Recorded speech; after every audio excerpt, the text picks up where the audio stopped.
Жигиттер, ассаламу алейкум. Нарын ат башы. Нарын ат башы, ушундай агамдын үйүндө. Ат корунда койлор бар экен. Азыр агам бирдем салып атат. Суу карыган атат.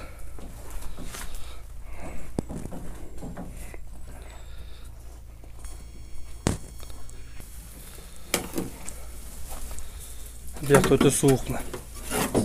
Өте суық. Бірдемізге су құйып қойсаңыз, алып турбайт ал.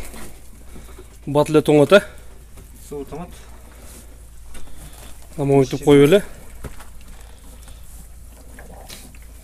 Жылы су ашып алыпты азыр, а? Жоқ, мұзағылы су. Мұзағылы су ғой? Мұзағылы су.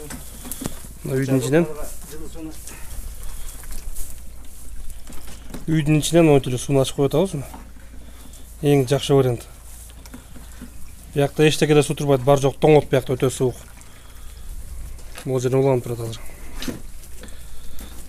Қышына үшін су қарабыз, жазында башқа шарт қылабыз. Бұл зимний вариант бұл.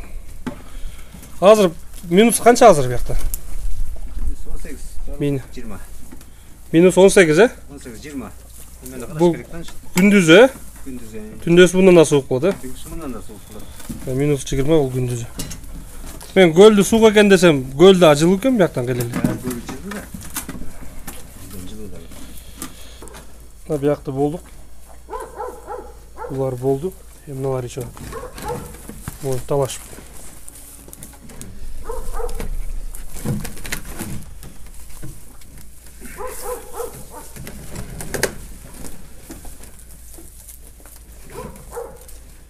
Суық та өте қиын екен, суық.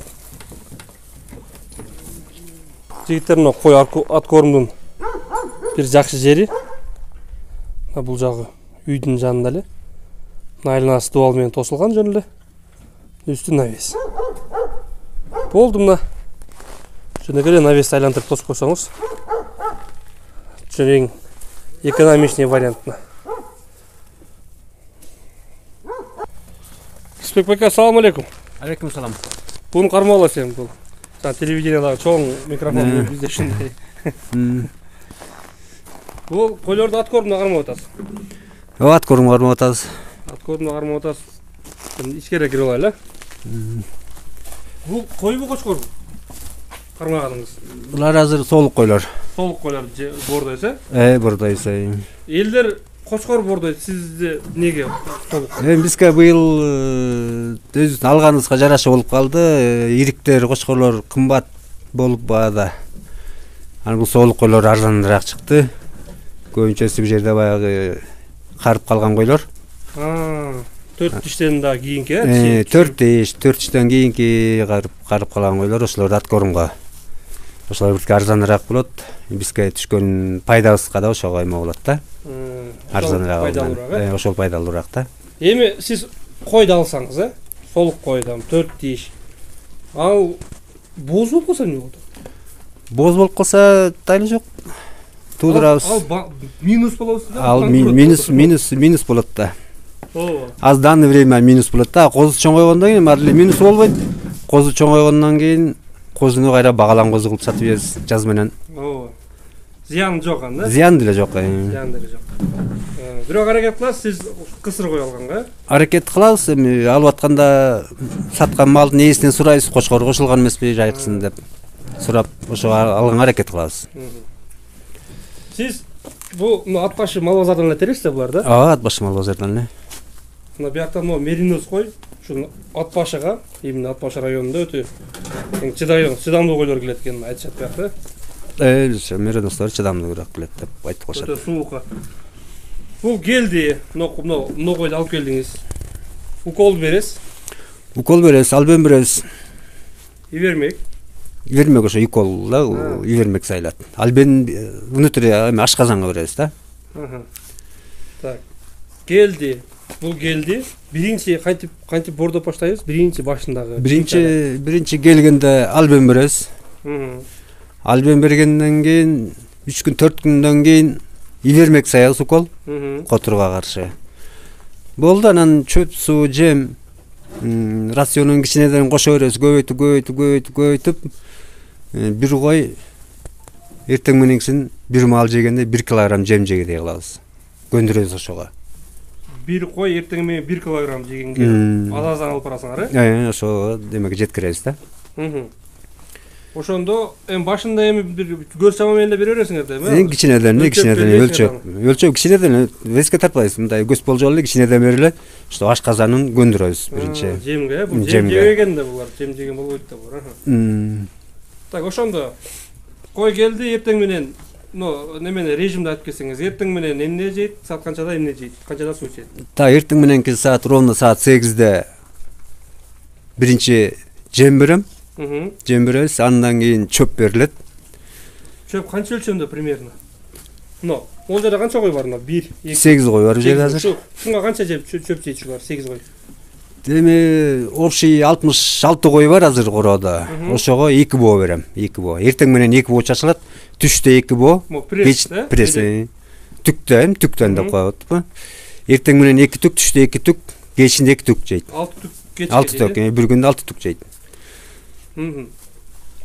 Жемден биринчи чөп, андан кийин жем болду, да? Жок, биринчи жем, андан кийин чөп. Андан кийин чөп. Түштө суу, чөп.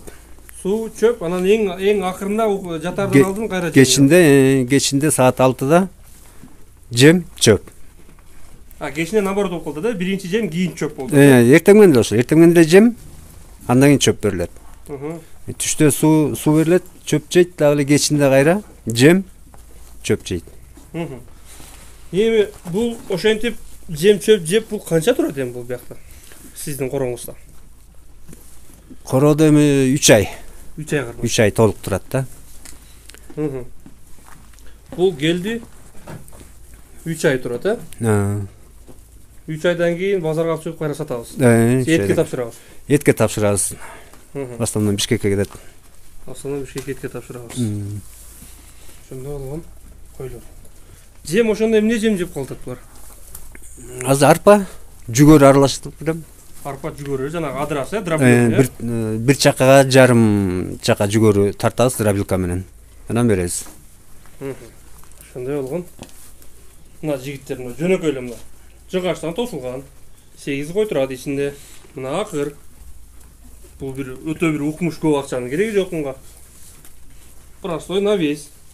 Кой иштемчи болбойт, ачык жерде монда шамалдан далда болсо болду буларга. Андай утепленный сарайдын кереги жок. Бул экономичный вариант, бул иш баштаганга мына. Экономичный. Биякта дробилкаңызды көрүп калдым мен. Ошондо түшүндүрүп кетиң, бул дробилка өзүңүздө болсо кыйла арзан болот, бул деле кыйла арзан болот да. Бир кайсыдыр бир акчага неме кылат да. Бир мешокту бияктан дробилкага чейин 30 сомдон тарттырабыз, 40 сомдон тарттырчубуз. Бир мешок арпаны тартып бериш 40 сом болот. 40 сом. Мына жигиттеримде бир дробилкаңар болсо, мына бул бизнеске өтө жакшы. Бул сизге постоянно керек ал нерсе. Ал кээде колдонбойсуз, ал постоянно 40 сом төлөгөндөн көрө алып алсаңыз дайым сизге керек. Так, ошону бир көрсөтүп коюңуз жемдериңизди. Мына койгананын алдында. Мына бул дробилка. Бул самодельный бул, э? Самодельный дробилка. Мына жигиттер, буну бир жакшы бир башка тыйрак сварщик болсо, буну жасап коет өзү эле. Да. Бир аз аны буну жасаганына. Могул жерден чыгат, капка кийип койгон, что бияка чачырабаш үчүн. Болду мына, чарага түшөт. Чарага түшөт мына. Бул ушу канча сомго алдыңыз мунага? Качан алдыңыз муну? 18 миң сомго алдым. 18 миң сом мынакей.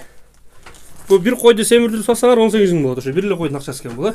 Да, жүгөрү арпаны сатып аласызбы, сиз же өзүңүз өндүрүп чыгарасызбы? Сатып алабыз. Сатып аласыз, э? Сатып алабыз. Мен ойлоптум мунун баарын өзүңүз неме кыласыз деп. Пайдасы көбүрөөк болот деп. Бул сиз сатып алганда чөптү. Чөптү деле сатып алабыз. Чөптү деле сатып аласыз. Буну деле сатып аласыз. Эми ага андай болсо, чөптү деле, жүгөрүн деле сатып алсаңыз, арпаны деле сатып алсаңыз. Эми ушул 3 ай кой кармап саткандын пайдасын айтып коюңузчу, эми бизге канча болот? Орто эсеп менен. Орто эсеп менен деме 65 кой. Бир койдон калганын айтыңыз. Бир койдон калганы, бир койдон эми весине жараша болот да эми. Орто эсеп менен деле эсептей келгенде бир жерде мынакей азыр 6-7 миңге алынган койлор бар, соол койлор. Ошолордон түшкөнү где-то бир весовой кылып сатсак 13-14 миң 15 миңге чукулдайт да, весине жараша болот да дагы. Ошондо 7 миңге алдыңыз, 14 миңге сатып атасыз, То есть 7 миң таштап атат. Ошо 7 миң калган таштап аткан 7 миңдин ичинен канчасы минус жегени? Минус эме жегенине канча бир 4 миңден кетсе деле грубо айтып койсо да болот. Бош керек, грубо 4 миңден. Грубо 4 миңден айтканда 3 миңден таза. 3 миң таза калды да. Бул грубо айтып атабыз. Грубо айтып атам да мен. Мындараак айтканда даже 3 миң деле болуп калышы мүмкүн. 3 миң деле болуп калышы мүмкүн. Весине жараша болуп калат малдын. Чагал эми. Эми ошондо бир кой 3 ай турса, сизге как минимум 3 миң сом пайда таштаса, сиз ушинтип агама окшоп 60 кой кармасаңыз, мынакей сизге Россия. Бул бир кой бир айда 1000 сом таштап атат ошондо. 3 айда 3 миң таштаса, бир айда 1000 сом таштап атат сизге. Бир айда 60 миң сом таштап атат. Мынакей сизге Россия. Ичкерде толуп калыптыр, ошолорун көрсөтүп чыганчы. Эми кыш суукта ушинтип сугарабыз, мына башында көрсөттүк аны. Бияк зимний вариант болчу экен. Мынакей. Булар ошо 3 ай болуп калыптыр уже. Сатууга чыгат экен жакында. Мына монтике өтесин көрсөтөйүн. Жигиттер. Өтө жакшы вариант мына. Өтө жакшы вариант.